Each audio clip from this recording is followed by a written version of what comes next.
ఆనందం నీవేగా, ఆదరణ నీవేగా,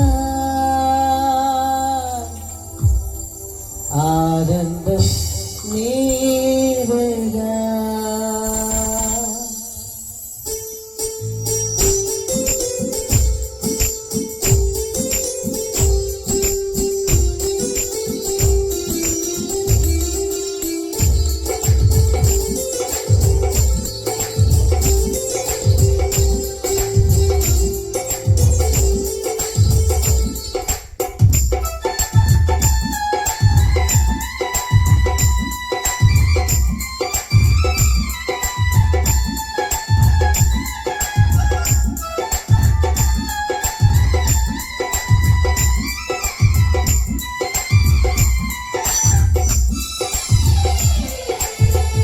సర్వోన్నతుడా నీవే నాకు ఆశ్రయ దుర్గము.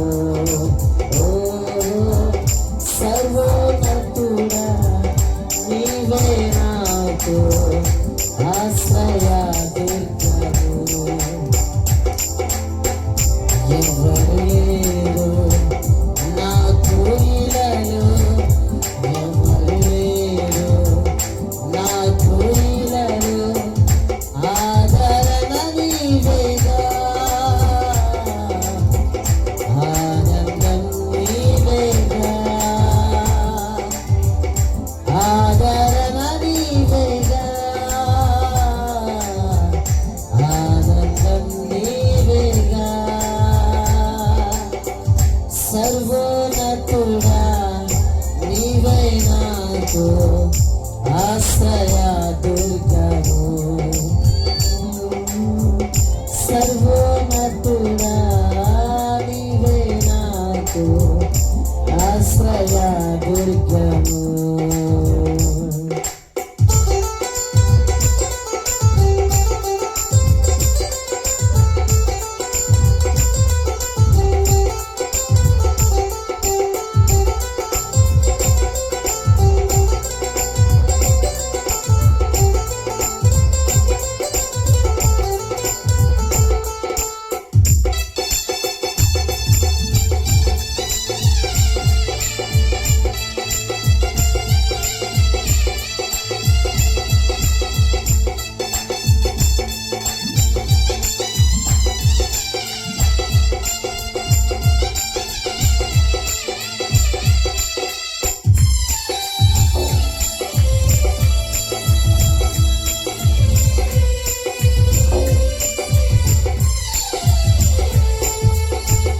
నీ దినములన్నిట ఎవ్వరు నీ ఎదుట నిలువలేరని యెహోషువతో.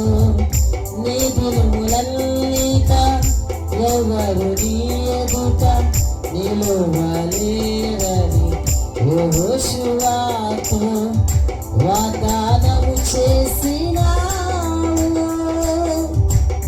వాగ్దాన భూమిలో ఉంటినావు, వాగ్దానము చేసినావు,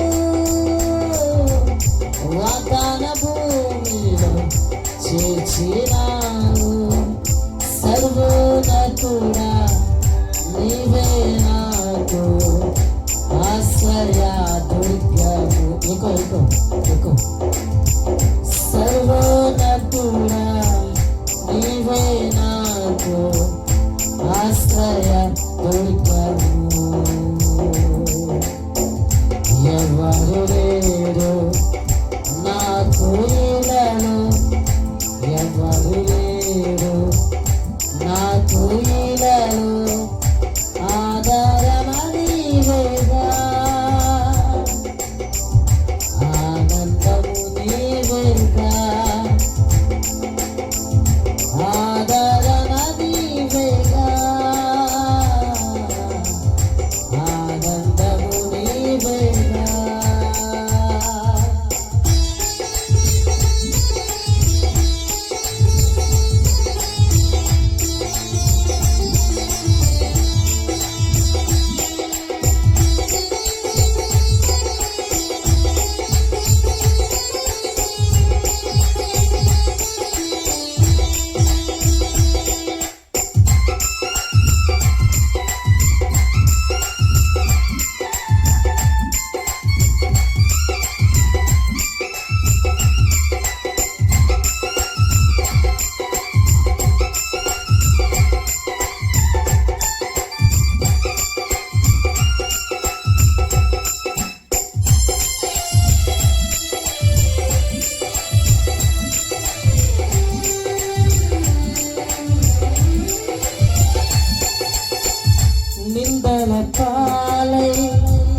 నిబంధన నీతో చేసిన దానియేలుకు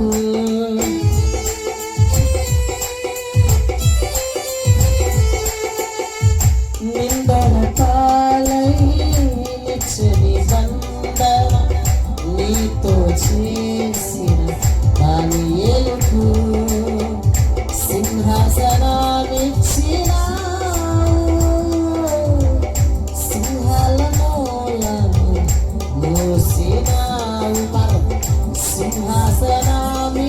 సింహాసనమిచ్చినావు సింహాలను మోసినావు సర్వోన్నతుడా నీవే నాకు ఆశ్రయ దుర్గము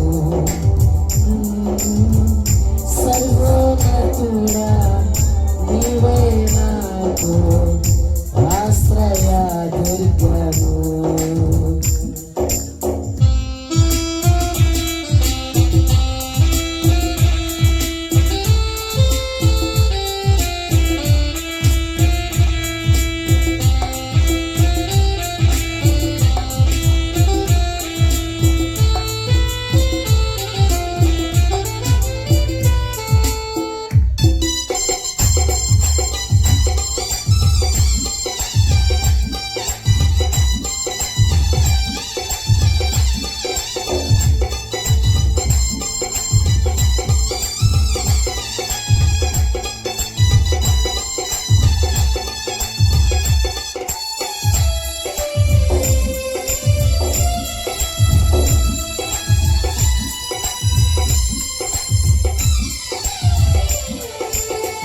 నీతి కిరీటం దర్శనముగా దర్శించిన పరిశుద్ధ పౌలుకు నీతి కిరీటం దర్శనముగా దర్శించిన పరిశుద్ధ పౌలుకు విశ్వాసము కాచినావు జయ జీవితము ఇచ్చినావు విశ్వాసము కాచినావు జయ జీవితము వసినావు సర్వోన్నతుడా నీవే నాకు ఆశ్రయ దుర్గము సర్వోన్నతుడా నీవే నాకు ఆశ్రయ దుర్గము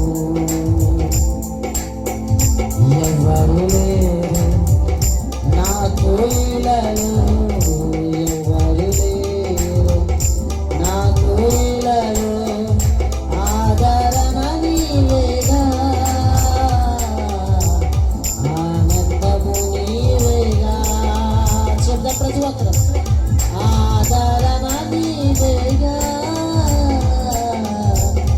ఆనందము నీవేగా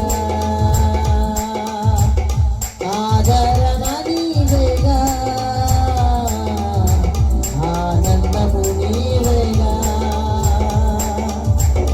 ఆదరణ నీవేగా ఆనందము నీవేగా ఆదరణ నీవేగా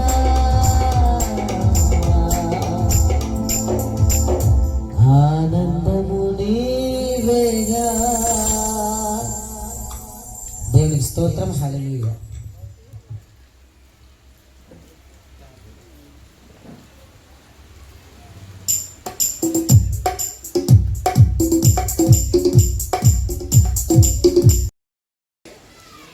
స్తుతి ఆరాధన చేస్తూ ఉండగా, స్తుతి ఆరాధన అంటే క్రీస్తు బలిపీఠం మీద నీ మనసు ఆయనకి ఇవ్వడం,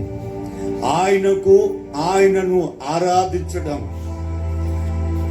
ప్రభు సన్నిధిలో ఉన్నతమైన భక్తులందరూ వారు చెప్తున్న మాట ఏంటో తెలుసా? పరవశులై ప్రభువుని ఆరాధించారు. రెండు చేతులు పైకెత్తి కృతజ్ఞతతో దేవుడు నీకు చేసిన మేలు, కాపుదల బట్టి, నీ హృదయములో నుండి కృతజ్ఞత పుట్టాలి ఈ రోజున. నీ హృదయములో నుండి కృతజ్ఞత పుట్టాలి ఈ రోజున. రెండు చేతులు పైకెత్తి యేసయ్యా నీకే స్తుతి స్తుతి స్తుతి, స్తోత్రం స్తోత్రం స్తోత్రం. హల్లెలూయా హల్లెలూయా హల్లెలూయా.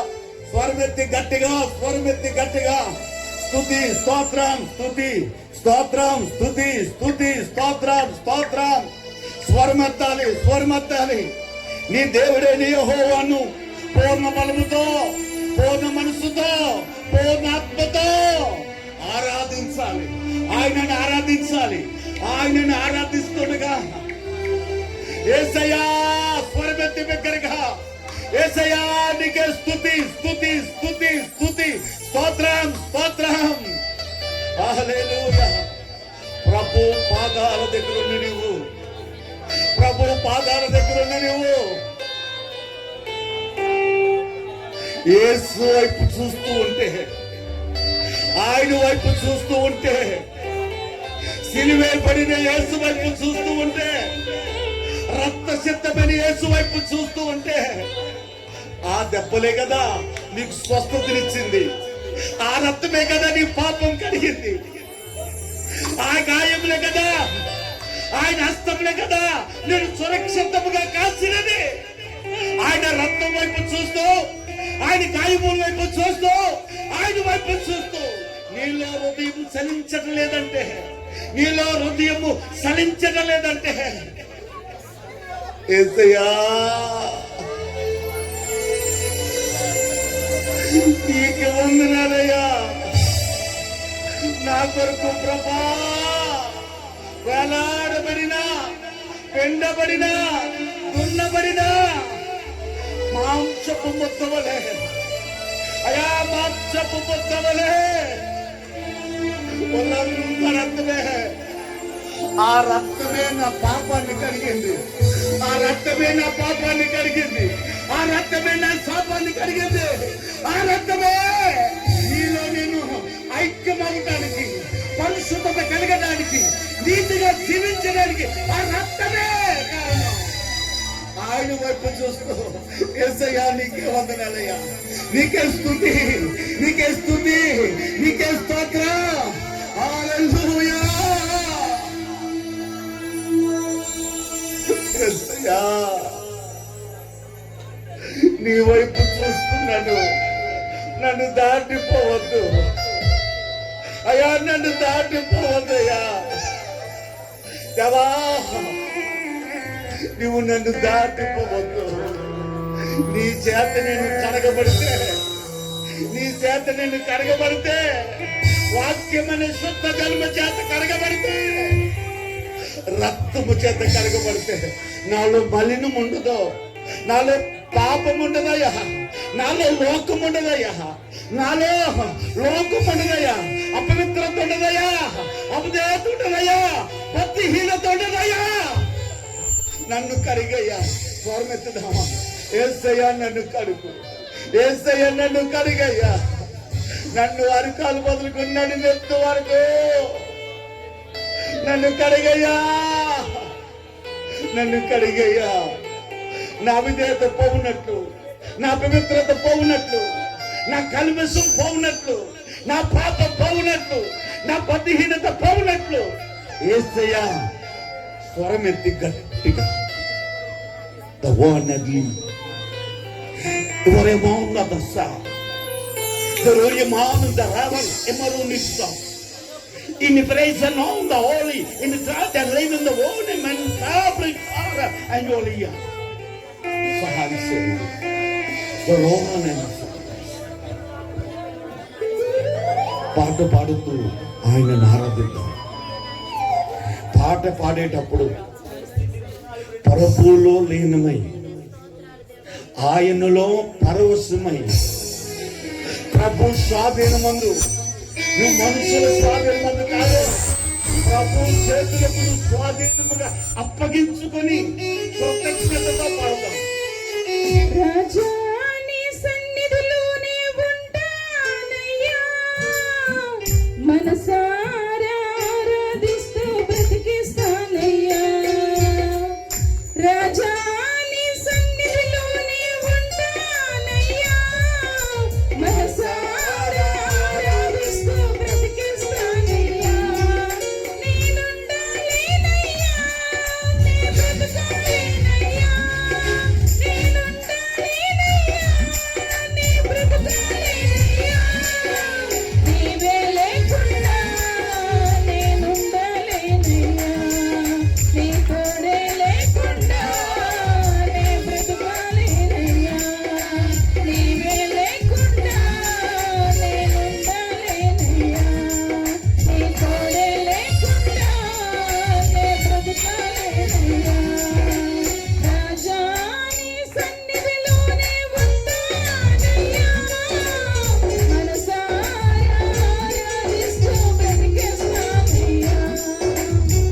నీ సన్నిధానంలో సంపూర్ణ సంతోషం ఆరాధించుకునే విలువైన అవకాశం కోల్పోయినవన్నీ నాకు ఇచ్చుటకును పాదాల నుండి నన్ను బ్రతికించుటకును కోల్పోయినవన్నీ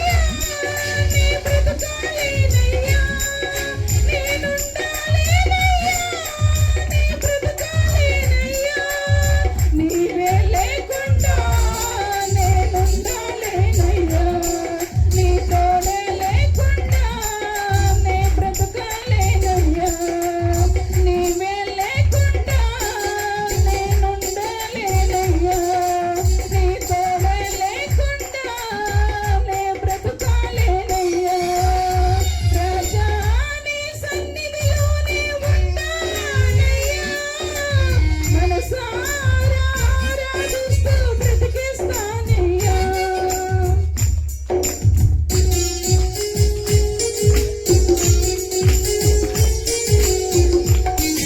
ప్రభు వైపు చూస్తూ ఏ దేవుణ్ణి ఆరాధించడానికి వచ్చావో ఆ దేవుని వైపు చూస్తూ పాడుతా, ప్రభువుల ముందు పాడుతా, ఆత్మ ముద్రై పాడుతా.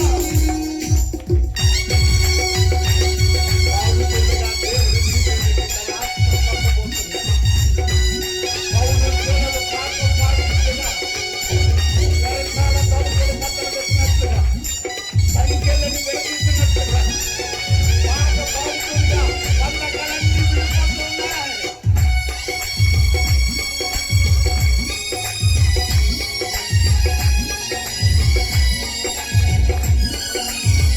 ఒంటరి పోరు నన్ను విసిగించినా మనుషులెల్లరూ నన్ను తప్పు పట్టినా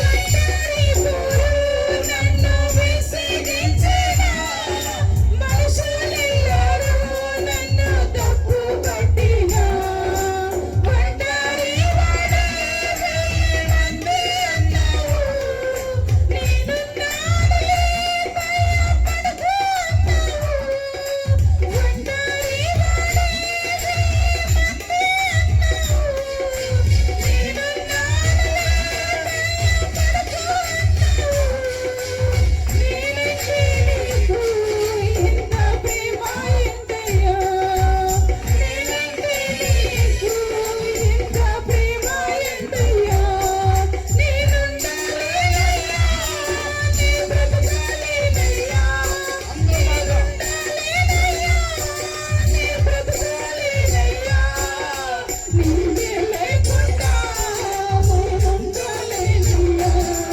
నీ తోడే లేకుండా నే బ్రతకాలేనయ్యా నీవే లేకుండా నేనుండాలేనయ్యా నీ తోడే లేకుండా నే బ్రతకాలేనయ్యా రాజా నీ సన్నిధిలోనే ఉంటానయ్యా మనసారా ఆరాధిస్తూ బ్రతికిస్తానయ్యా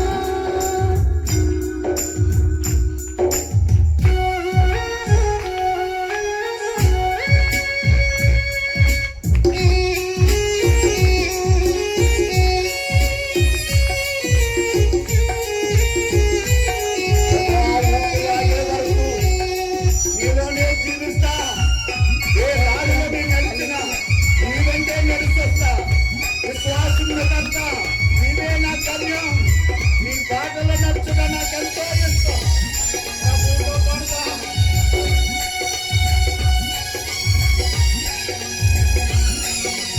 ఊపిరాడే వరకు నీతోనే జీవిస్తా ఏ దారిలో నడిచినా నీ వెంటే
మన మధ్యన వాళ్ళు పాస్టర్ గారు ప్రార్థనలో నడిపిస్తారు.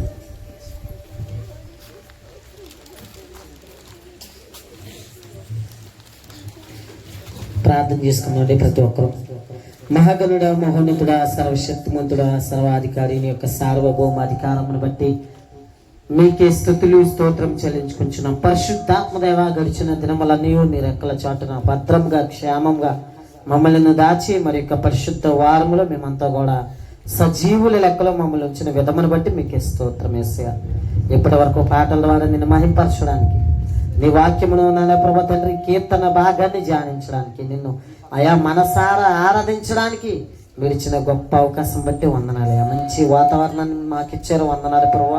అయా నీ ప్రియ కుమారులు నా తండ్రి నీ సేవకులు నీ వాక్యమును మా హృదయంలో విత్తబోచుండగా ఆ వాక్యము దుష్టుడు ఎత్తిపోకుండా నూరంతల ఫలము మేము అనుభవించడానికి సహాయం చేయమని. ఇక్కడికి వచ్చిన ప్రతి బిడ్డను దీవించండి, అనారోగ్యాలుగా ఉంటున్న వారిని స్వస్థపరచండి, నీ ఆత్మతో నింపుమని. నీ వాక్యము మా త్రోవలకు వెలుగు అయా, మా జీవితాలకు అయా నెమ్మదిస్తుంది నాయన ప్రభు. అట్టి వాక్యమును నీ సేవకుడు చెప్పుచుండగా వినగల చెవులు, గ్రహించగల మనసు ప్రతి ఒక్కరికి అనుగ్రహించమని యేసయ్య పరిశుద్ధమైన శ్రేష్టమైన శక్తి కలిగిన నామములకు ప్రార్థనలు పొందుకొంచున్నాం తండ్రి, ఆమేన్. కొన్ని ప్రకటనలు ఉన్నాయి, మీకు నేను తెలియజేస్తాను. రేపు రాగం నారాయణమూర్తి గారు జ్ఞాపకార్థ కూడిక, మనమే ఆ కూడికను మరి చేస్తాం కాబట్టి వారు సంఘాన్ని మనల్ని ప్రేమతో ఆహ్వానించారు. మీరందరూ కూడా రేపు 10 గంటలకు జరగబోయే జ్ఞాపకార్థ కూడికకి రావాలని మీ అందరికీ కూడా తెలియజేస్తున్నాను. అలాగే మన సంఘంలో కొన్ని అవసరతలు ఉన్నాయి, కానీ నేను ఎవరికి ఏం చెప్తలేదు. ఎంతటి మీరే మన పరిచర్యకు కావలసిన వస్తువులు ఏదో ఒకటి కొంటూనే ఉన్నారు.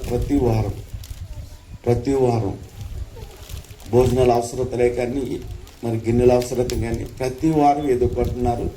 అలాగే ఈ వారంలో మరి ఇంత లచ్చన్నాన్ గారు, ఆయన మన సంఘంలో ప్రథమ సభ్యులుగా భార్యాభర్తలు ఎంతో మరి విశ్వాసంలో కొనసాగుతున్నారు. వారిని బట్టి నేను నిత్యము ఆనందిస్తున్నాను. వారు మనకి 4 కుంచాల గిన్నె కొని మరి మన పరిచర్యలో వాడటానికి నాకంటూ ఒక వస్తువు దేవుని పరిచర్య కొరకు ఉండాలని వారు మనకి సంఘంలో ఏర్పాటు చేస్తున్నారు. అందుని బట్టి దేవుణ్ణి స్తుతిస్తున్నాను. అలాగే శుక్రవారము ఉపవాస కూడిక ప్రార్థన జరుగుతుంది. అంటే ఉపవాసం ఉంటే రావాలని కాదు, ఉపవాసం ఉండలేని వారు టిఫిన్ చేస్తారండి, మరల భోజనం టైంకి వెళ్ళిపోతారు. ఉపవాసం ఉన్నవారు ఉపవాసంతో రండి. దేవుడు శుక్రవారం నాడు ఆ ప్రార్థన వేరు, ఆ వాక్య నడిపింపు కూడా వేరేగా ఉంటుంది. వచ్చిన వాళ్ళకి అర్థమవుతుంటుంది. కాబట్టి మీరందరూ కూడా శుక్రవారం నాడు కరెక్ట్గా 11కి స్టార్ట్ అవుతుంది, 12:30 ముగిస్తుంది. ముందు 11కు ముందు వచ్చినట్లయితే మనం వ్యక్తిగతంగా ప్రార్థన చేసుకోవచ్చు. మన కుటుంబాల కొరకు, మన సంఘం కొరకు, మన సంఘంలో ఉన్న మరి మన గ్రామంలో ఉన్న మన కుటుంబంలో ఉన్న అవసరతలన్నిటి వరకు కూడా మనం ప్రార్థన చేసుకోవచ్చు. కాబట్టి కరెక్ట్గా 11 గంటలకు రండి. ముందుగా వచ్చిన వారు 10:30కి వచ్చినట్లయితే అరగంట మనము ప్రార్థన చేయొచ్చు. అలాగే మీ అనుదిన ప్రార్థనలో ఈ గ్రామం అంతా కూడా రక్షింపబడాలని నేను కొన్ని నెలలుగా ప్రతి ఉదయము ప్రార్థన చేస్తున్నాను. ఈ గ్రామం అంతా రక్షణను అనుభవించాలి. మీ అనుదిన ప్రార్థనలో కూడా మరి ఈ విషయాలను జ్ఞాపకం చేసుకోనండి. అలాగే ఈ ప్రార్థనకు వస్తున్న మనకందరికీ ఒక గ్రూప్ చేయబడుతుంది. ఎందుకంటే ప్రతి ఆదివారము ఇక్కడ చెప్తున్న మెసేజ్, బుధవారము స్ట్రీట్ మీటింగ్లో చెప్తున్న మెసేజ్ అంతా కూడా యూట్యూబ్లో ఉంది. మీరు ఇక్కడ వినడమే కాదు, మరి మీ సెల్లో కూడా యూట్యూబ్లో వస్తుంది. ఆ లింక్ మీకు పాస్ చేస్తాం. ఎవరైనా లింక్ కాదు మీరు చూడాలనుకుంటే ఓలీ టీం హుస్సేన్పురం అని కొడితే అక్కడ మన ప్రసంగాలన్నీ కూడా ఆదివారము జరుగుతున్న ప్రతి కూడిక కూడా అందులో ఆ వెబ్సైట్లో మనకు ఉంటాయి. మీరు మరలా దాన్ని చూసి వాక్యాన్ని వినొచ్చు అని మనం చేస్తున్నాను. దేవునికి స్తోత్రం. ఇంకొక ప్రాముఖ్యమైన విషయం ఏంటంటే, ఇక్కడ నుండి మన గ్రామంలో ఇక్కడ ఉన్నవారిలో మన కొన్ని కుటుంబాలలో ఎవరు చనిపోయినా సమాధి పెట్టే దానికి సంబంధించిన అన్ని వస్తువులు మనమే ఏర్పాటు చేస్తాం. మీరు ఎవరైనా సరే మీకు తెలిసిన మన ఉంటే వారు అమ్మా మన గ్రామం, ఈ గ్రామంలో సేవకుని నేను, ఒకవేళ మనలో ఎవరైనా లేదా ఇతరులలో ఎవరైనా పెట్టి మనము మన గ్రామంలో ఎవరైనా సరే మనము ఏర్పాటు చేస్తాం. మన కార్యక్రమం చేస్తామనే కాదు, మన గ్రామంలో ఉన్నాం కాబట్టి ఈ రకంగా ఈ కార్యక్రమాలు ముందుకు వెళ్తున్నాయి. మీరు ప్రార్థన చేయండి. ఎవరైనా సరే మన తరపున, మన సంఘము తరపున, లేకపోతే ప్రార్థన తరపున మన గ్రామంలో మరి ఎవరైనా ప్రభునందు నిద్రిస్తే వారికి సమాధి కొరకు పెట్టును దానికి సంబంధించిన పూలే కానీ దానికి అంత సామాగ్రి మనమే ఏర్పాటు చేస్తాం. నేనంటే మనందరం ఎప్పుడు కూడా నేను ఒక్కనే కాదు, మనం ఏర్పాటు చేస్తాం. కాబట్టి దాని కొరకు కొందరు వ్యక్తులు ఒక సమర్పణ కలిగి ఒక నిర్ణయాన్ని, తీర్మానాన్ని తీసుకున్నారు. కాబట్టి ఆ కొరకు ప్రార్థన చేయండి. కనుక ఇవన్నీ కార్యక్రమాలు ఉన్నాయి. ఇంకా మేము కొన్ని ఆలోచనలో ఉన్నాం. సాధ్యమైనంత వరకు ప్రజలకు ఏ రకంగా సహాయపడాలి అనే విషయం మీద మేము ప్రార్థన చేస్తున్నాము. కాబట్టి రాబోతున్న దినాల్లో మనమే కాదు, మనమందరం కలిసి ఇంకో కొంతమందిని ఆదుకోవడానికి మనకు దేవుడు మార్గం తెరబోతున్నాడు. కాబట్టి ఈ విషయాలన్నీ కూడా మీరు మనసులో పెట్టుకుని ప్రార్థన చేయాలని మనస్ఫూర్తిగా తెలియజేస్తున్నాను.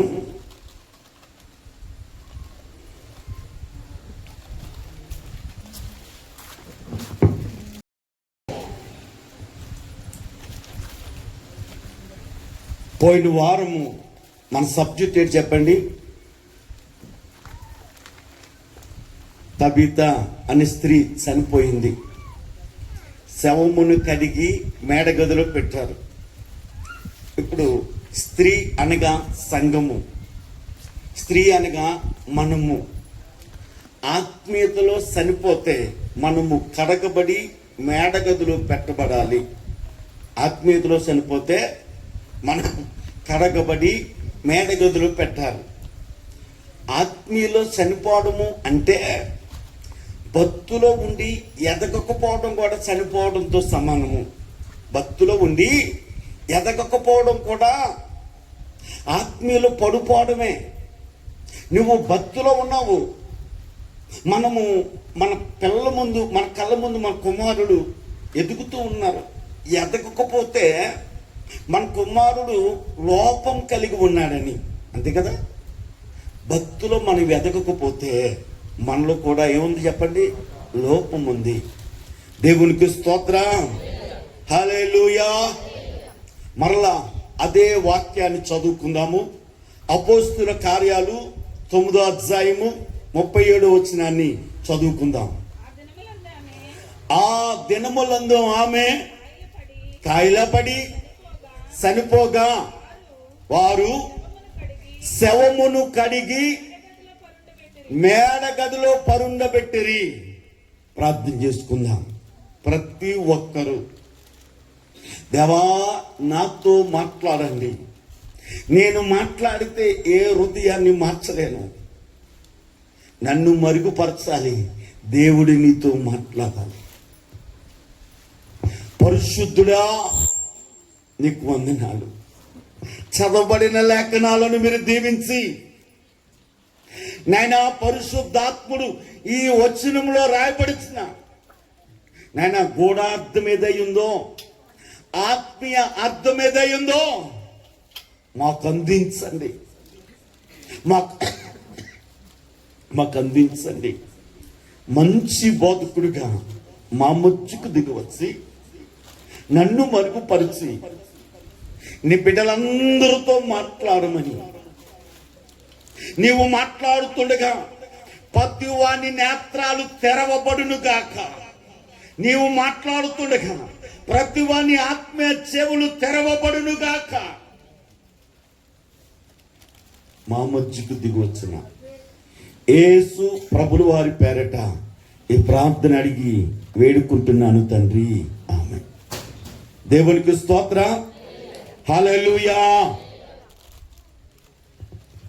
పోయిన ఆదివారము శవమును కడిగి, అంటే మనలకు మనము యేసు ప్రభు రక్తములో, యేసు ప్రభు వాక్యములో కడగబడాలి అనే విషయాన్ని మనం తెలుసుకుందాం. ఇప్పుడు ఈ స్త్రీని చనిపోయిన తర్వాత మేడ గదిలో ఎందుకు పెట్టారు అని అంటే, చనిపోయిన ఈ స్త్రీలోనికి జీవము రావాలి, జీవాత్మ రావాలి కనుక మేడ గదిలో పెట్టారు. దేవునికి స్తోత్రం, హల్లెలూయా. యేసు ప్రభు వారు ఈ సందర్భానికి దేవుడు మంచి ఉపమానాన్ని చదివించారు. యోహాను సువార్త 12వ అధ్యాయము 24వ వచనాన్ని మనం చూస్తే, గోధుమ గింజ భూమిలో పడి సావకుండిన ఎడల అది ఒంటిగానే ఉండును, అది చచ్చిన ఎడల విస్తారముగా ఫలించును. దేవునికి స్తోత్రం, హల్లెలూయా. గోధుమ గింజ దానిలో నుండి, గోధుమ గింజను భూమిలో పాతి పెట్టబడినప్పుడు అందులో నుండి కొత్త చిగురు రావాలి అని అంటే ఆ గోధుమ గింజ భూమిలో చచ్చిపోవాలి. చచ్చిన దానిలో నుండి కొత్త జీవము, కొత్త మొలక బయలుదేరుతుంది. ఆ కొత్త మొలక ఏం చేస్తుంది తెలుసా? ఒక విత్తనం మొలకెత్తితే ఆ గింజలో నుంచి వచ్చిన మొక్క అనేకమైన పంటనిస్తుందట. దేవునికి స్తోత్రం. దేవుడు నీతో మాట్లాడుతున్న మాట ఏంటంటే, నీవు ఫలించాలి, అనేకులకు ఆశీర్వాదంగా మారాలి అని అంటే శరీర రీతిగా నువ్వు చనిపోయి నీలో నుండి ఆత్మరీతిగా జీవించడం ప్రారంభించాలి. అప్పుడు నీవు ఆత్మ ఫలాలు చేత నింపబడి నీవు అనేకులకు ఆశీర్వాదకరంగా మారిపోతావు. దేవునికి స్తోత్రం, హల్లెలూయా, హల్లెలూయా. వాక్యాన్ని జాగ్రత్తగా మనం గమనిస్తే చనిపోయిన తబిత అయిన స్త్రీ తిరిగి ఆమెలోనికి జీవం రావాలి.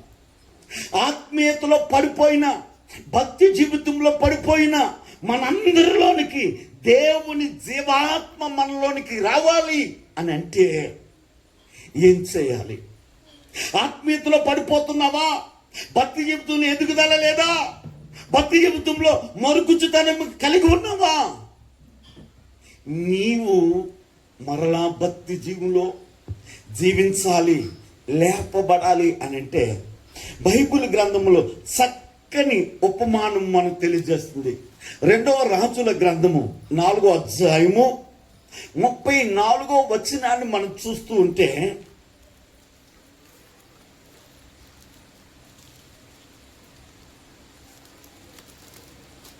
మంచం మీదకి ఎక్కి 5 వచనం నుంచి చదవండి, 33 నుంచి. తానే లోపలికి పోయి వారిద్దరూ లోపలుండగా తలుపు వేసి యెహోవాకు ప్రార్థన చేసి మంచం మీదకెక్కి బిడ్డ మీద తనకు తాను చాచుకుని నోరు అతని నోటి మీద, తన కండ్లు వాని కండ్ల మీద, చేతులు వాని చేతుల మీద ఉంచి బిడ్డ మీద పడుకొనగా ఆ బిడ్డ ఒంటికి వెట్ట పుట్టెను. దేవునికి స్తోత్రం. జాగ్రత్తగా వినండి. ఈ గ్రంథాన్ని మనం చూస్తే ఎలీసా సోమ్రోని పట్టణానికి వెళుతున్నప్పుడు అక్కడ గనురాలు అనే స్త్రీ ఉంది.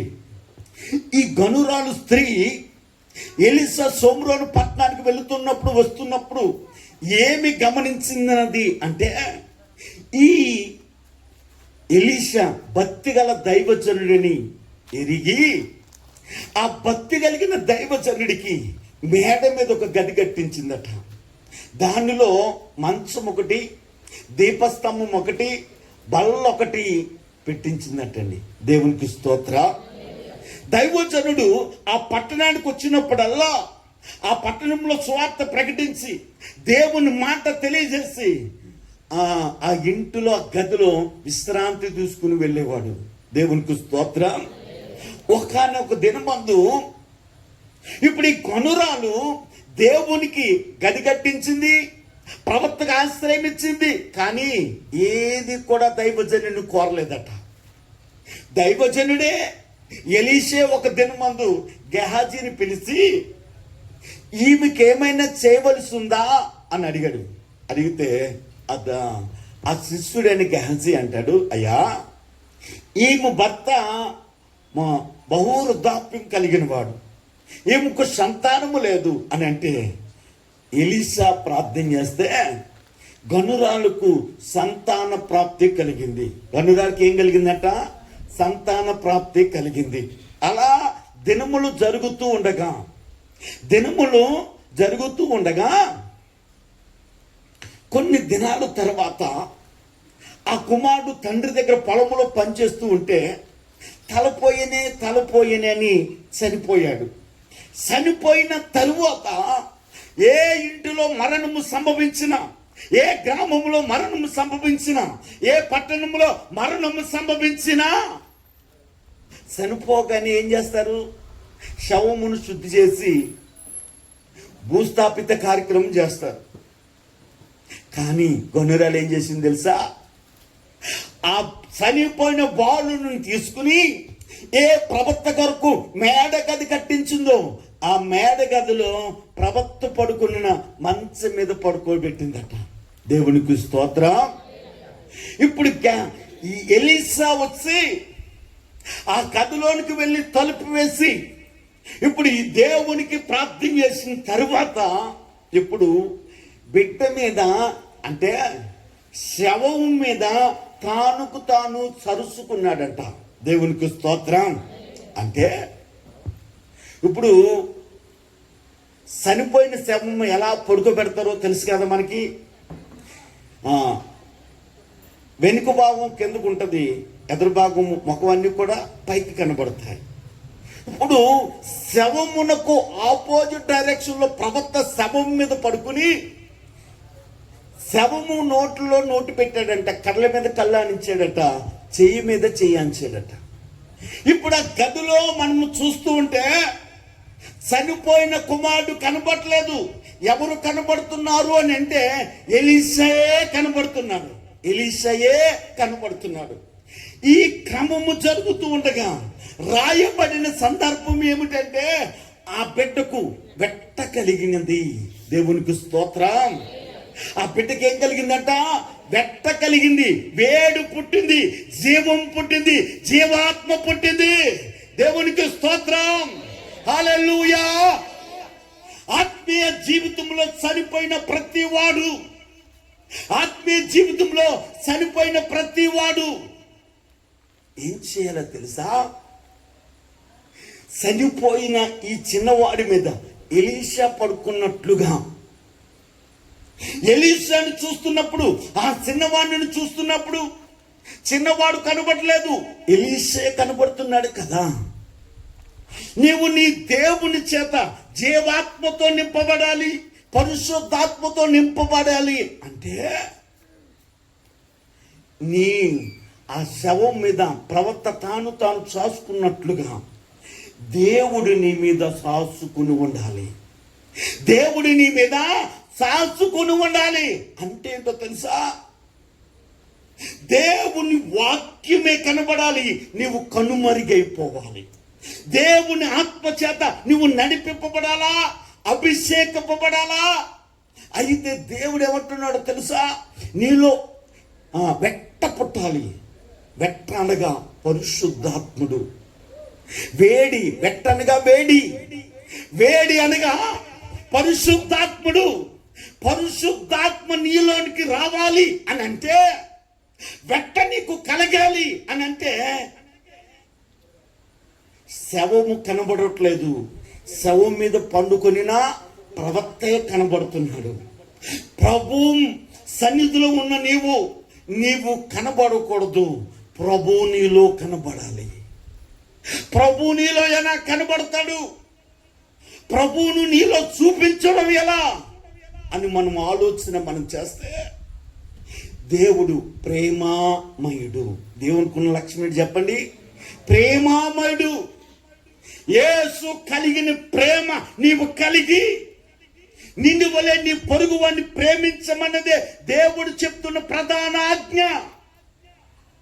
నీవు దేవుణ్ణి ప్రేమించి నిన్ను వలె నీ పొరుగు వాడిని ప్రేమిస్తున్నప్పుడు, నిన్ను వలె నీ పొరుగువాడిని ప్రేమించమేంటో తెలుసా? నీ పొరుగువాడు దుఃఖములో ఉన్నప్పుడు, వేదనలో ఉన్నప్పుడు, మనసు చెదరగొట్టుకున్నప్పుడు, వ్యాధులో ఉన్నప్పుడు నువ్వేం చేయాలో తెలుసా? నువ్వు వెళ్ళి ప్రభు ప్రేమ అతని ఎడల కనపరచాలి. ప్రభువుని బట్టి అతను ఓదార్చాలి, ప్రేమించాలి, దేవుని గుర్చిన మాటలు చెప్పి ధైర్యపరచాలి. అది ప్రేమ చూపడం అంటే. అది రెండోదిగా మనం చూస్తే, యేసు ప్రభువులో ఉన్న ఓ గొప్ప లక్ష్యం ఏంటో తెలుసా? క్షమాపణ. క్షమాపణ. దేవునికి స్తోత్రం. క్షమాపణ. మనలో క్షమించే గుణం ఉంటే, మనము క్షమాపణ కలిగినట్లే, మనకు మన ఎడల ఒకవేళ తప్పుదం చేసిన వాడు ఉండొచ్చు, అపరాధం చేసిన వాడు ఉండొచ్చు. మనం ఏం చేయాలి తెలుసా? యేసు కలిగిన ఆ లక్షణం ఏంటో తెలుసా? యేసుని సిలువలో వేలాడు తీస్తున్నారు. ఎవరు ఆయనని సిలువలో వేలాడు తీస్తున్నారో, మేకులు కొడుతున్నారో, ఆ జనులను, ఆ ప్రజలను చూసి వీరేం చేస్తున్నారో తెలియదు, వీరిని క్షమించండి అని ప్రార్థన చేశాడు ఆయన. ఎంత గొప్ప క్షమాపణ లక్షణమో తెలుసా? యేసు ప్రభు నువ్వు కనబడాలి, నువ్వు మరుగైపోవాలి, యేసయ్య నీలో కనబడాలి అంటే ఆయనకున్న లక్షణం నీలో కనబడాలి. దేవునికి స్తోత్రం. హల్లెలూయా. యేసు ప్రభుకున్న మరొక లక్షణం ఏంటో తెలుసా? ఆయన పరిశుద్ధుడు. ఆయన పరిశుద్ధుడు. ఆయన లోకములో ఉన్న లోకము ఆయనలోనికి రాలే, పాపములో ఉన్న పాపము ఆయనలోనికి రాలే. కాబట్టి వాక్యం అంటుంది, నీ దేవుడు పరిశుద్ధుడు, మీరును పరిశుద్ధులై ఉండండి. పరిశుద్ధతలో నీకు ఉంటే నువ్వు కనపడవు, నీలో పరిశుద్ధత కనపడాలి. నువ్వు కనపడకూడదు, నీలో దేవుని క్షమాగుణము కనబడాలి. నువ్వు కనపడకూడదు, నీలో దేవుని ప్రేమ కనబడాలి. ఆయనలో గొప్ప మరో లక్ష్యం ఏంటో తెలుసా? నీతిమంతుడు. ఆయన ఎవరట? నీతిమంతుడు. నీతిమంతుడు అనే లక్షణం కలిగి ఉంటే వాక్యం ఏమంటుంది తెలుసా? యేసయ్య దేవుడు ఒకసారి ఆకాశం నుండి కింద చూస్తున్నాడట. ఒక్కడో నీతిమంతుడు లేడు, అందరూ పాపం చేసి దేవుడు అనుగ్రహించి మహిమను పోగొట్టుకున్నారు అని వాక్యం అంటుంది. ఆ తరములలో భూమి మీద ఉన్న ప్రజలందరూ నీతి తప్పి బ్రతుకుతూ ఉంటే, కొట్టు తప్పి బ్రతుకుతూ ఉంటే, పాపములో మునిగి తేలుతూ ఉంటే, వారందరిలో నోవహు నీతిమంతుడిగా కనపడ్డాడు. ఆయనకి నోవహు నీతిమంతుడిగా కనపడ్డాడు. ఆయన ఎవరంటే నీతిమంతుడైన. ఆ నీతిమంతుని యొక్క లక్షణం నీవు కలిగి నీతిని ఆధారము చేసుకుని జీవించడం ప్రారంభిస్తే, బ్రతకడం ప్రారంభిస్తే, నువ్వు ఎలా ఉంటావు తెలుసా? నీతిమంతురాలు అని పిలువబడతావు, నీతిమంతుడా అని పిలువబడతావు. ఎప్పుడైతే నిన్ను మరిచి నీలో లక్ష్యం ప్రజలకు కనపడుతూ ఉంటుందో, నీలో ప్రేమ, యేసయ్య ప్రేమ, యేసయ్య క్షమాపణ, యేసయ్య పరిశుద్ధత, ఆయన నీతి నీలో ఉన్నప్పుడు నీవు కనుమరుగైపోతావు. యేసు ప్రభు కనబడతాడు. చనిపోయిన శవం కనుమరుగైపోయింది, శవం కనబడట్లేదు, ప్రవక్తే కనబడుతున్నాడు. అప్పుడు జరిగిన సందర్భం ఏంటో తెలుసా? శవమునకు వెట్ట కలిగింది. ఇప్పుడు జరిగే సందర్భం ఏంటో తెలుసా? ఎప్పుడైతే దేవుని వాక్యము చేత నింపబడి ఆయన వాక్యమే కనబడి నీవెప్పుడు కనుమరుగైపోతావో అప్పుడు నీలో వెట్ట కలగడం ప్రారంభిస్తుంది. అనగా పరిశుద్ధాత్ముడు అభిషేకించడం ప్రారంభిస్తాడు. పరిశుద్ధాత్ముడు నీలోనికి వచ్చి నిన్ను నడిపించడం ప్రారంభిస్తాడు. దేవునికి స్తోత్రం. హల్లెలూయా, హల్లెలూయా.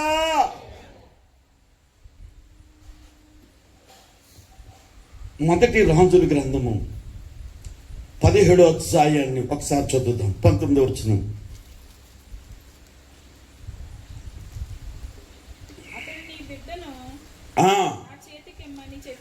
అతడు నీ బిడ్డను నా చేతికిమ్మని చెప్పి ఆమె కౌగిటిలో నుండి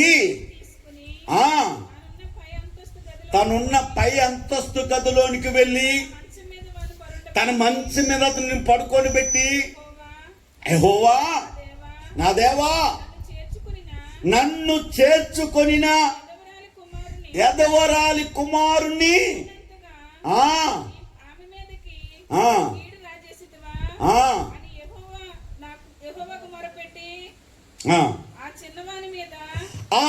చిన్నవాని మీద ముమ్మారు తాను చరుచుకుని, అనగా ఎలీషా ఏం చేశాడో, ఎలీషా గురువైన ఏలియా కూడా అలాగే చేస్తున్నాడు. అక్కడ జరిగిన సందర్భం ఏమిటో తెలుసా? ఒకసారి అక్కడ జరిగిన సందర్భం ఏమిటో తెలుసా? ఆ పట్టణంలో కరువు ఉంది.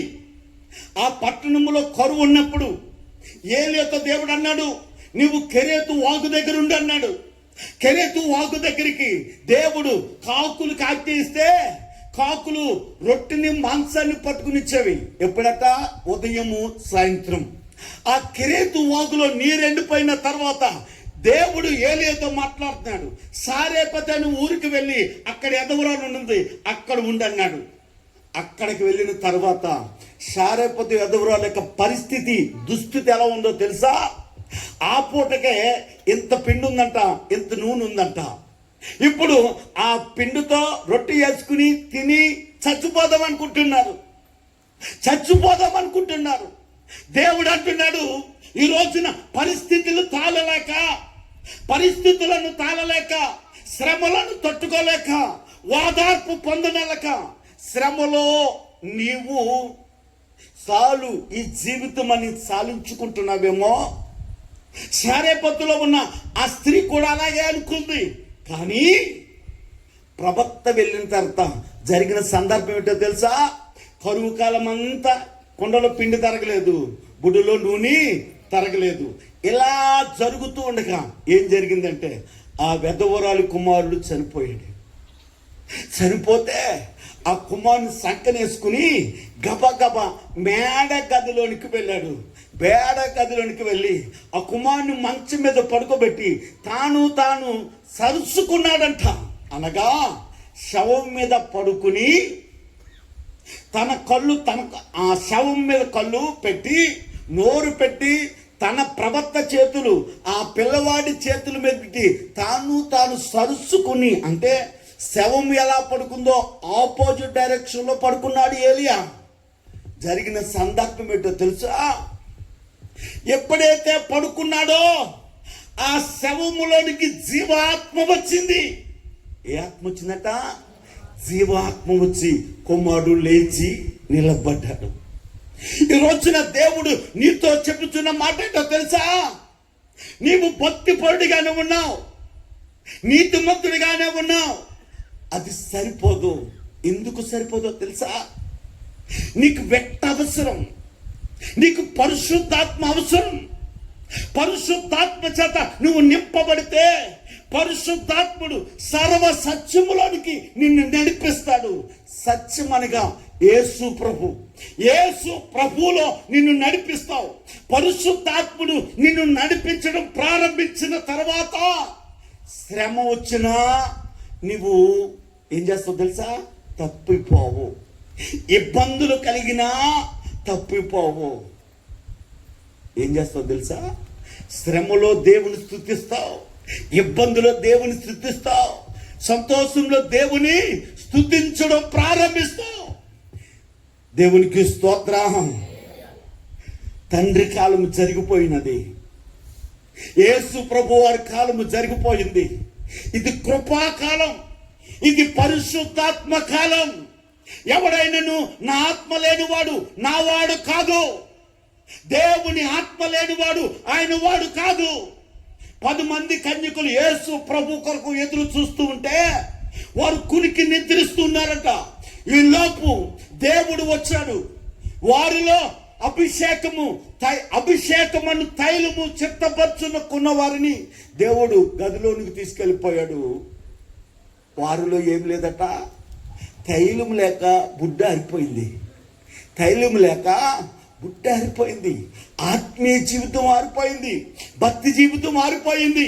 ఆరిపోయిందంటే నీవు కడగబడిన శవంతో సమానం.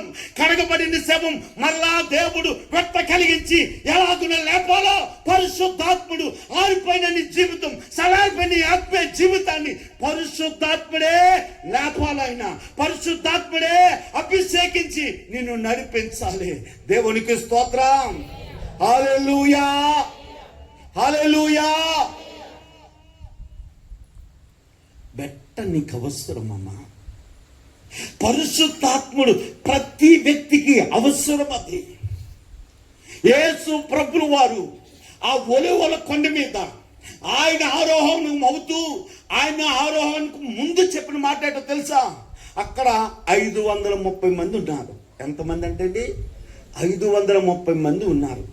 530 మంది యేసు మాట విని ఆయన ఆరోహణం అయినప్పుడు చూస్తూ మేడగదిలో కనిపెట్టండి. ఎక్కడట? ఎందుకంట? తండ్రి వలన పొందిన వాగ్దానాన్ని స్వతంత్రించుకోవడానికి, పరిశుద్ధాత్మ చేత నింపబడటానికి. మీరెందుకు కనిపెట్టమంటే 530 మందిలో నుండి 120 మంది గదిలోనికి వచ్చారు, మిగతా వారు రాలేకపోయారు. దేవునికి స్తోత్రం. హల్లెలూయా, హల్లెలూయా. వాక్యముట్టున్న సహోదరుడా, వాక్యముట్టున్న సోదరి, దేవుడు నీతో మాట్లాడుతున్న మాటను నిర్లక్ష్య పెట్టవద్దు. మేడగది అనుభవం నీకు కావాలి, పరిశుద్ధాత్మ అభిషేకం నీకు కావాలి, వెట్ట నీకు కావాలి, వెట్ట నీకు కావాలి. దేవునికి స్తోత్రం. హల్లెలూయా. గోధుమ గింజ భూమిలో కప్పెట్టినప్పుడు అది చచ్చిపోతుంది. నీవు దేవుని వాక్యము చేత కప్పెట్టబడితే, గోధుమ గింజ మట్టిలో కప్పెట్టబడి అది నీళ్లు పోసినప్పుడు ఆ గోధుమ గింజ ఏమవుతుందో తెలుసా? చచ్చిపోతుంది. నీవు దేవుని వాక్యము చేత కప్పెట్టబడి దేవుని వాక్యమును నీరు చేత తడపబడితే నువ్వేం చేస్తావు తెలుసా? శరీర రీతిగా చనిపోయి ఆత్మరీతిగా జీవించడం ప్రారంభిస్తావు. ఆత్మరీతిగా పారు. ఇదే బైబిల్ గ్రంథము నవీన స్వభావము అని అంటుంది. ఏ స్వభావం అంట? నవీన స్వభావం అనగా ప్రాచీన స్వభావము వెళ్ళిపోద్ది, నవీన స్వభావము నీలో నుండి సిగరించడం ప్రారంభిస్తుంది. దేవునికి స్తోత్రం. హల్లెలూయా. మనము ఒక చక్కటి సందర్భాన్ని మీకు నేను తెలియజేస్తాను. యెహెజ్కేలు గ్రంథము 37వ అధ్యాయము 3వ వచనాన్ని మనం చూస్తే, ఆయన ఆయన నరపుత్రుడా ఎండిపోయిన ఈ ఎముకలు బ్రతకగలవా అని అడగగా, ప్రభువా యెహోవా అది నీకే తెలియనని నేనంటిని. జాగ్రత్తగా వినండి, మళ్ళీ చదువు. కానీ ఆయన అనగా ఎవరో తెలుసా? దేవుడు. ఇప్పుడు ఎస్కేలును ఎముకల లోయలోనికి తీసుకుని వెళ్ళాడు. ఆ ఎముకల లోయలో ఎండిపోయిన ఎముకలన్నీ అక్కడ ఉన్నాయి. The power of God is the never in leaves and true eyeless of God. దేవుని ఆ ఆత్మ ఎస్కేలను ఆ ఎముకల లోయలోనికి తీసుకుని వెళ్ళినప్పుడు అక్కడ ఏం జరుగుతుందో తెలుసా? యుద్ధములో ఒక దేశానికి యుద్ధం వచ్చినప్పుడు, యుద్ధములో వారు చంపబడిన వారు, కాళ్ళు చేతులు తెగనర్పబడిన వారందరిని కూడా ఆ లోయలో, ఎముకల లోయలో వేసేవారు. ఇప్పుడు ఆ ప్రవక్త ఆ ఎముకల లోయలోనికి వెళ్ళి చూస్తున్నాడు. ఏం కనపడుతుందంటే ఎండిపోయిన ఎముకలు కనపడుతున్నాయి. ఇప్పుడు వాక్యాన్ని కిందకి చదవండి.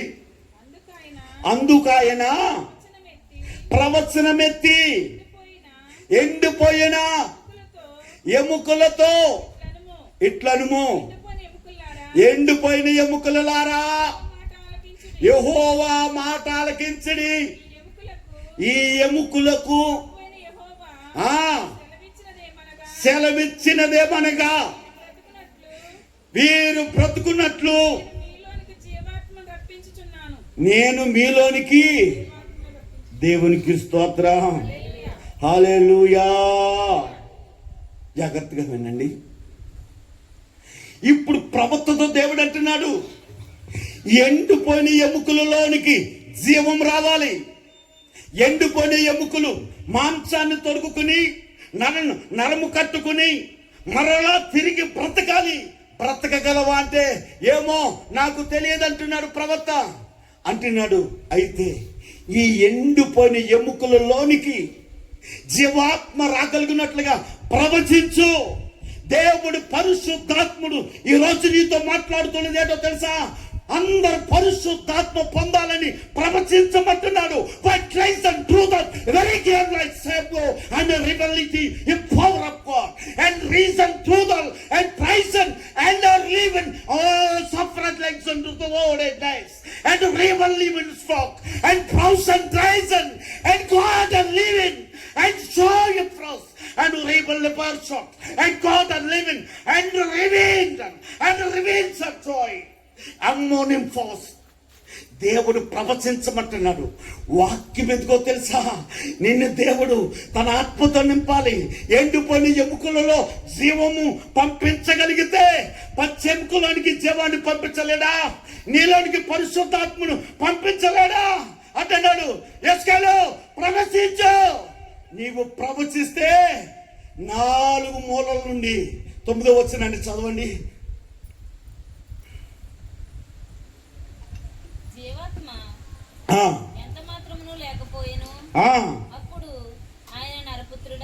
నరపుత్రుడా జీవాత్మ వచ్చినట్లు ప్రవచించి ఇట్లనుము, ప్రభువగు యెహోవా సెలవిచ్చినదేమనగా జీవాత్మ నలుదిక్కల నుండి వచ్చి అతులైన వీరు బ్రతుకున్నట్లుగా వారి మీద ఊపిరి విడువము.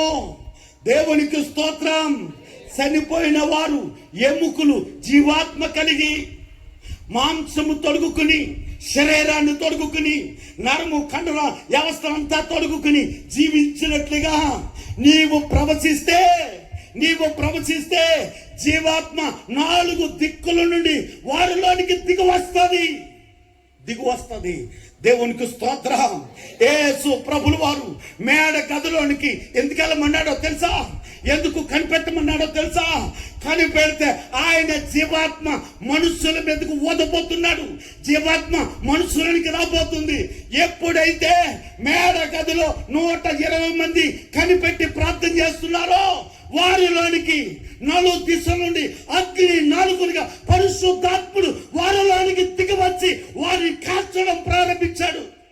వారిని జీవాత్మలోనికి వెట్ట కలగడం ప్రారంభమైంది. దేవునికి స్తోత్రం. హల్లెలూయా.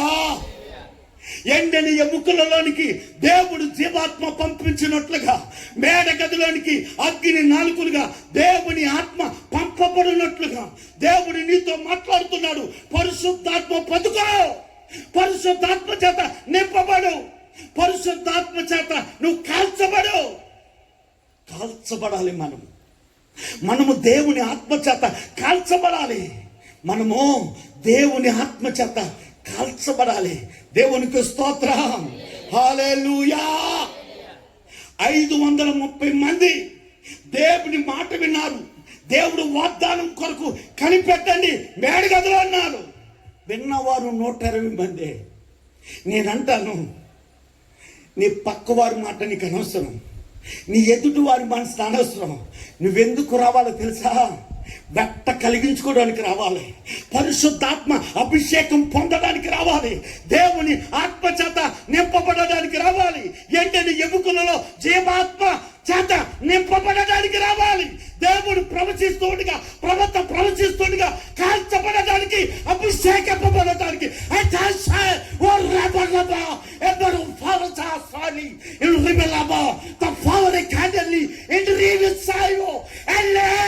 who falls uprightly and reveal on the power of play and the false soul dimanda tururabara endarayya sakas యేసయ్యానికి స్తోత్రం. హల్లెలూయా.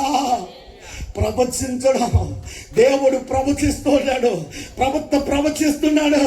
రా, కోరుకో పరిశుద్ధాత్మను, దేవునికి చేతికి అప్పగించుకో, వెట్ట కలిగించు, పరిశుద్ధాత్మ చేత నింపడం ప్రారంభించు. దేవునికి స్తోత్రం.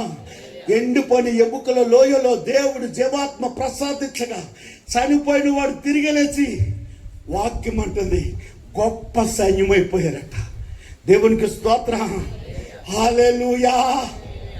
దేవుడు నీతో మాట్లాడుతున్నాడు. దేవుని ఆత్మ చేత నింపబడి గొప్ప సైన్యంగా ఈరోజు నువ్వు తయారు కావాలి. మనమందరూ దేవుని ఆత్మ చేత, దేవుని ఆత్మకు అప్పగించి గొప్ప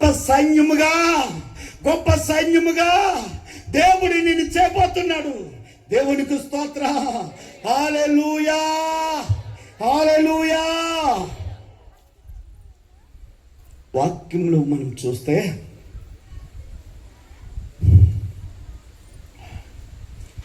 యోహాను సువార్త 20 అధ్యాయము 22 వచనాన్ని చదువుదాం.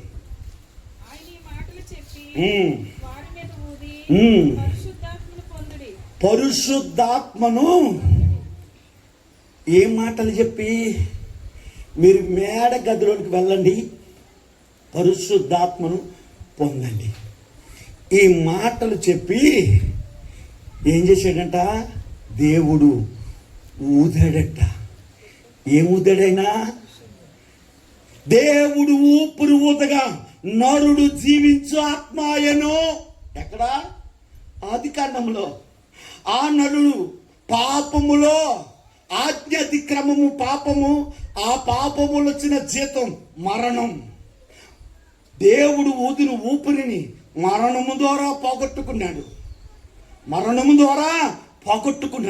ఇప్పుడు యేసు ప్రభు వచ్చి నిన్ను నన్ను మేడ గదులు పెట్టి ఆయనే ఊపిరి ఊదటానికి, ఆయనే పరిశుద్ధాత్మ నీలోనికి పంపడానికి సిద్ధముగా ఉన్నాడు. ఆయన, దేవా నాలోనికి రండి, దేవుని చేతికి అప్పగించుకో, ప్రభు చేతికి అప్పగించుకో.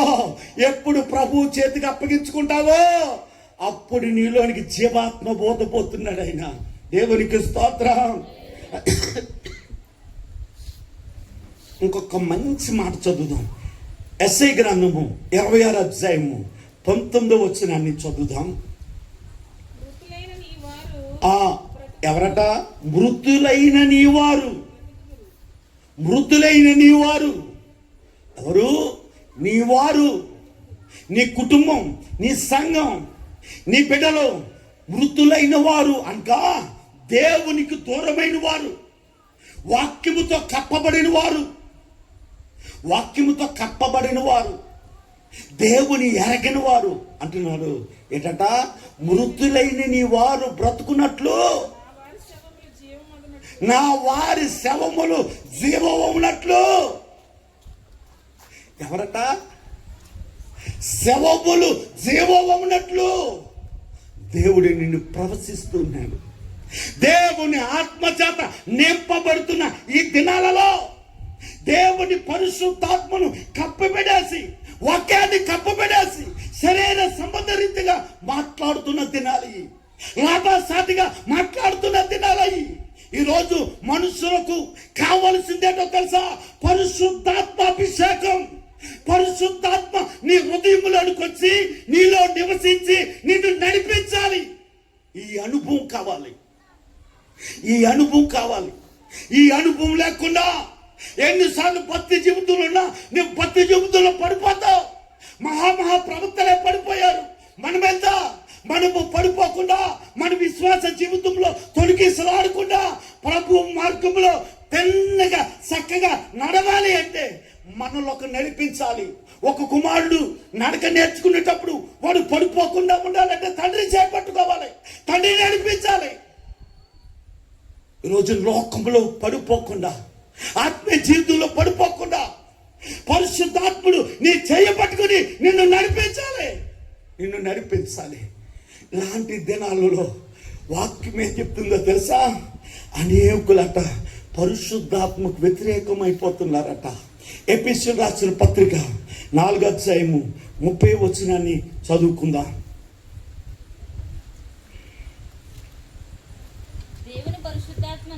దేవుని పరిశుద్ధాత్మను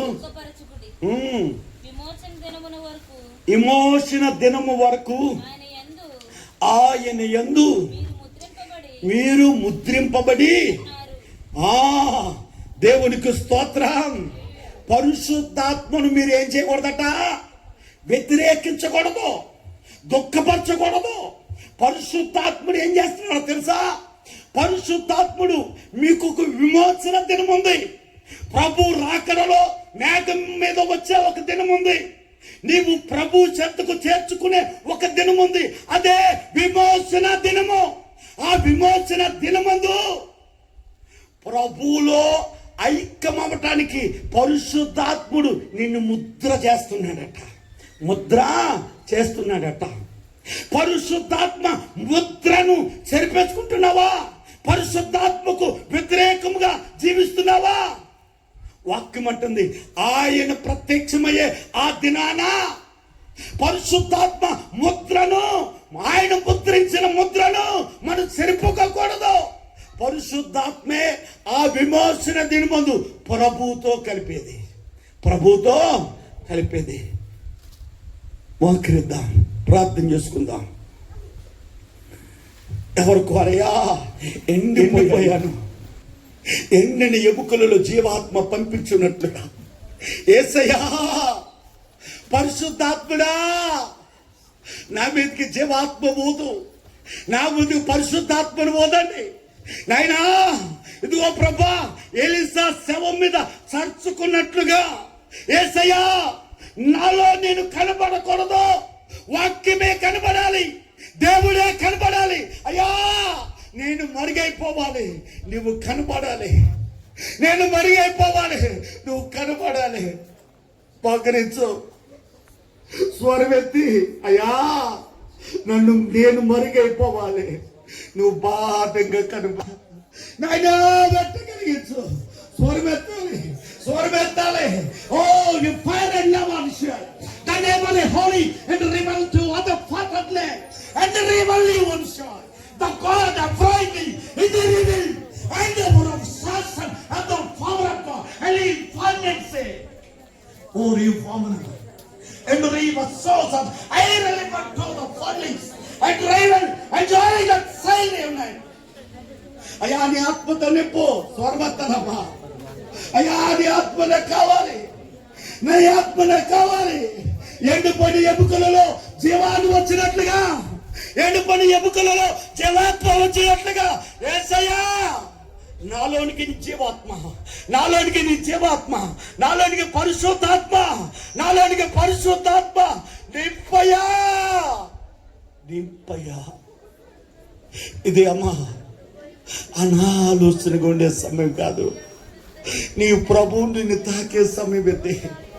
తను ఊపిరి ఊదే సమయం, పరిశుద్ధాత్మ చేత వెట్ట కలిగించే సమయం, అగ్ని నాలుకలుగా నీలోనికి వచ్చే సమయం ఇది, నీలోనికి వచ్చే సమయం ఇది.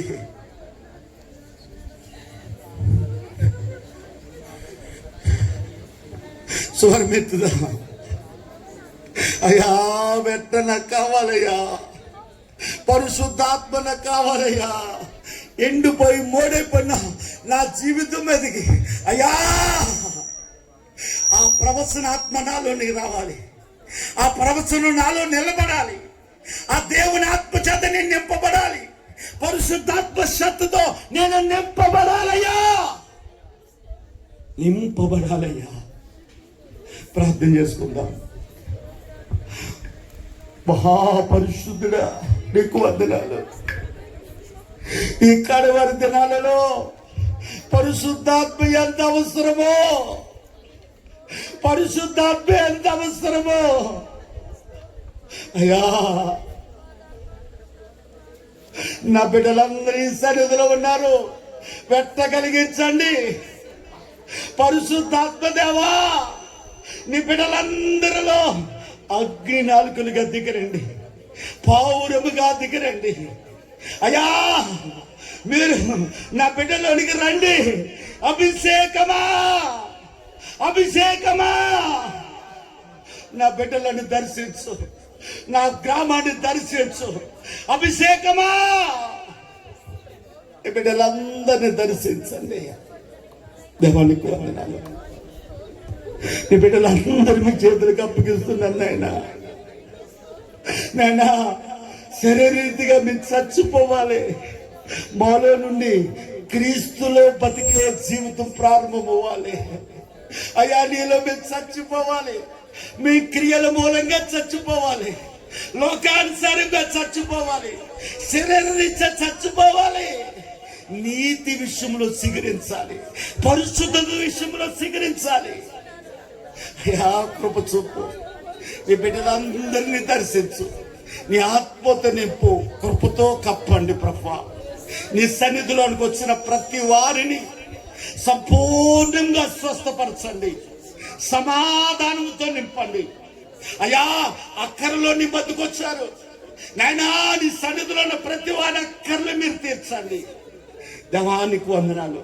మరుచిపోవటానికి నీవు అన్యాయస్తుడవు కాదు, నీవు అన్యాయస్తుడవు కాదు. నీ కృపతో నింపి బలపరచు.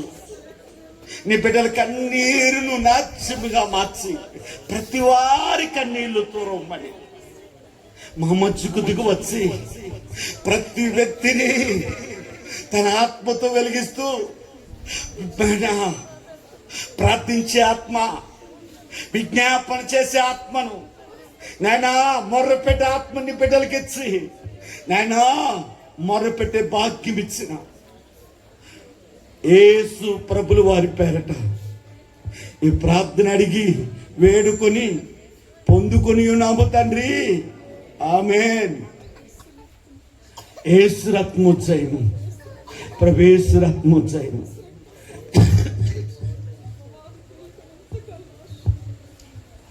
మన తండ్రి అయిన దేవుని యొక్క ప్రేమ, కుమారుడైన యేసు ప్రభు యొక్క కృప, పరిశుద్ధాత్మ అన్యోన్య సహవాసము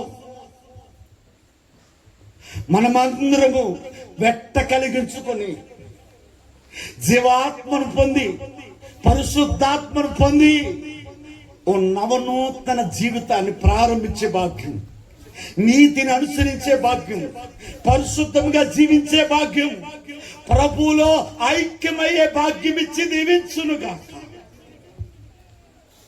మీ అందరికీ వందనాలు.